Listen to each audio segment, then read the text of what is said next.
What's good, YouTube?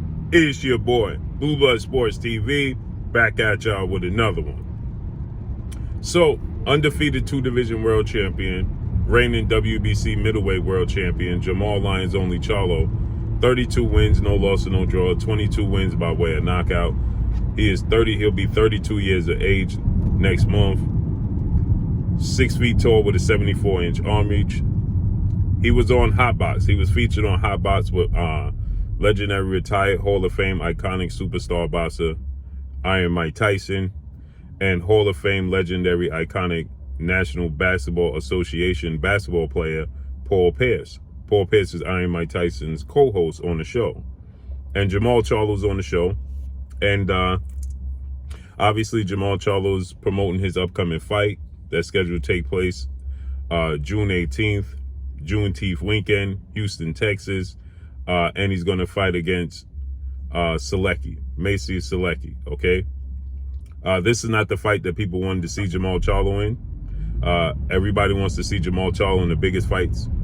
Jermall Charlo has fought 2 world champions total in his career that were world champions by the time he fought them. 3 if you include Julian J. Rob Williams becoming a world champion 3 years after Jermall Charlo beat him. With that said, Jermall Charlo was expected to possibly land a fight with 4-division world champion Mexican superstar boxer who's the undisputed super middleweight world champion Saul Canelo Alvarez, Mexican Cinco de Mayo weekend, May 7th. But Canelo Alvarez chose to go in a different direction to fight WBA light heavyweight world champion undefeated Russian star boxer Dmitry Bivol instead of Jermall Charlo. Okay.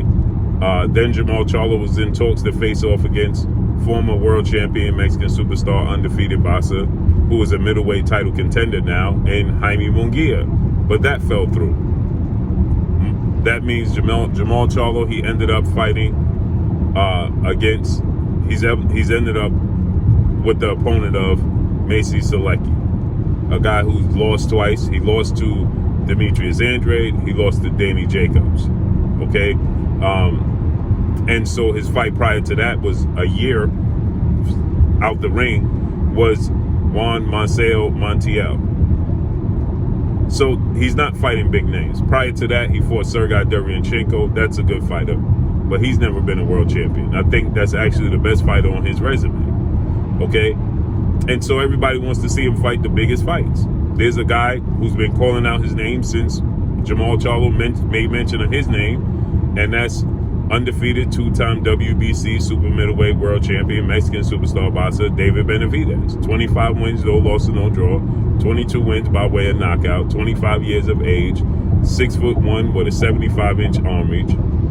Young, strong, aggressive, action-packed fighter. Undefeated. He only lost his belts on the scale and he lost his belts outside the ring due to recreational use. So with that said, Jermall Charlo was asked about a fight with him and David Benavidez in the past, in which he stated that he would easily knock out David Benavidez. David Benavidez started to aggressively call him out and pursue the fight since hearing the comments made. Well, Jermall Charlo, he's told the world he's not a super middleweight. As to one of the reasons why he's not going to fight David Benavidez. Then he told the world that David Benavidez doesn't bring anything to the table. Then he told the world that, David Benavidez needs to fight somebody. He's not old enough. So on and so forth. Everything but make the fight with David Benavidez. Now, Iron Mike Tyson asks Jermall Charlo on his show, why aren't you fighting the Mexican Monster? Why aren't they letting you fight the Mexican Monster? And Mike Tyson wasn't happy and pleased with the answer coming from Jermall Charlo, in which Jermall Charlo responds and says his worth is not high enough, and he's going to sit and he's going to wait around, fight these C-level fighters, hypothetically speaking, paraphrasing as to what he's saying, until Canelo Alvarez presents himself. This is what he had to say. Just listen to what he had to say. You ever think about Benavidez? Would you fight him? I'll fight him for sure. He said he fight anybody, right? You know that. I told somebody, why didn't I let you fight this guy? This guy got me calling him the Mexican Monster. Everybody's scared of this guy.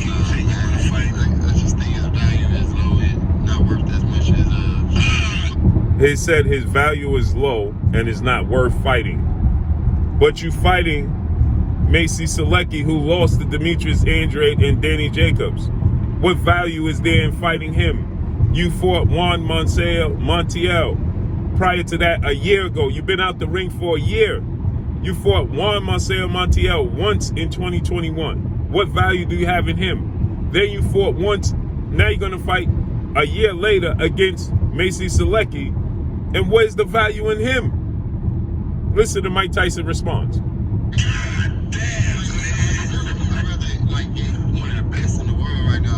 So he said, I want to fight the best in the world. Well, in the meantime, David Benavidez is better than Macy Selecki, and he's better than Juan Montiel. He's better than Sergey Derevyanchenko. He's better than Brandon Adams. So your last 4 opponents, David Benavidez is better than all 4 of those opponents. And you saying you want to fight the absolute best there is to offer? No. You just waiting around for Canelo Alvarez. They got a belt. Then why you not fighting Canelo? Just wait. It's not like it was, man. He said, so Mike Tyson said, so why you not fighting Canelo? He said, I'm just waiting. It's not like when you was fighting. I got to listen to this. I got to deal with managers, promoters, as if Mike Tyson didn't have to deal with managers and promoters. When you was coming up last night, I got to go through managers. Why you said, listen, you start talking about it. So he said, it's not like when you was coming up, I got to go through managers and promoters. Mike Tyson had to go through managers and promoters. It is widely public.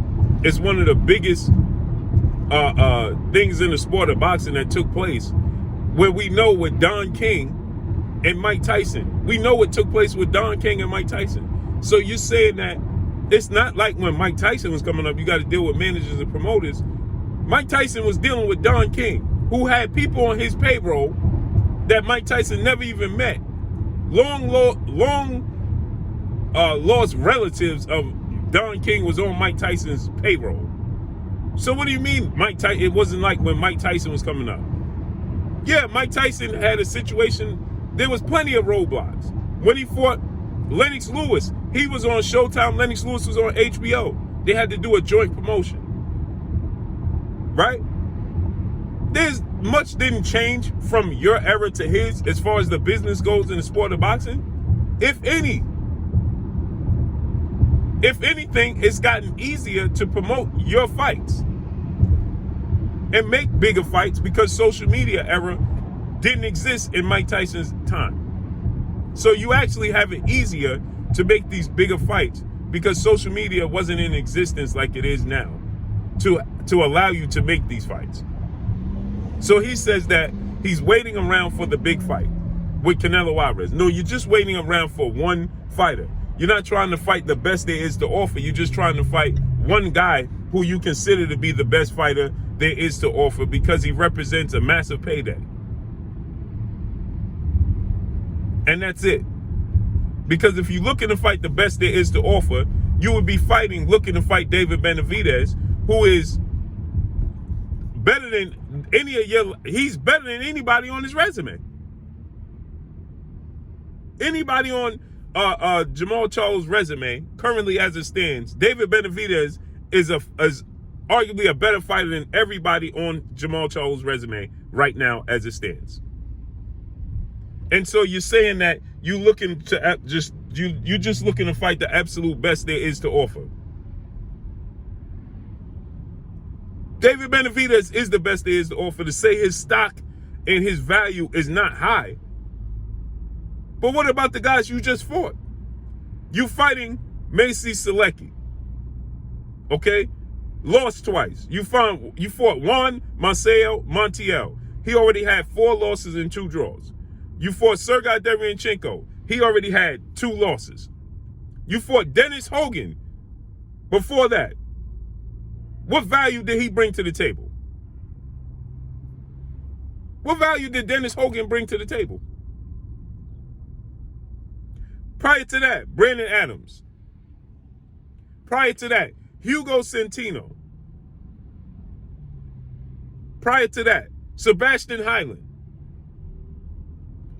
But David Benavidez value is not high, he don't bring anything to the table.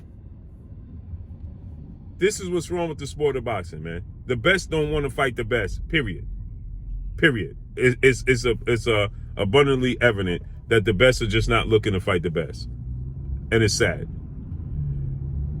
So, we know Jermall Charlo will be fighting Macy Selecki, June 18th, hometown fight, Houston, Texas. That's all I got for y'all. Make sure you hit the like button. Drop a comment in the comment section. Let me know what y'all think. Y'all already know what it is. It's your boy Blue Blood Sports TV. Hate, like, comment, and subscribe. You haven't subscribed, hit the subscribe button, hit the like button, hit the bell icon to get all the new notification. Follow me on Instagram at Blue Blood Sports TV, all one word. Y'all already know what it is. Shout out to the entire LDBC. Shout out to New Media. Shout out to Black Media Row. Make sure you like and share these videos. That's all I got for y'all. Peace.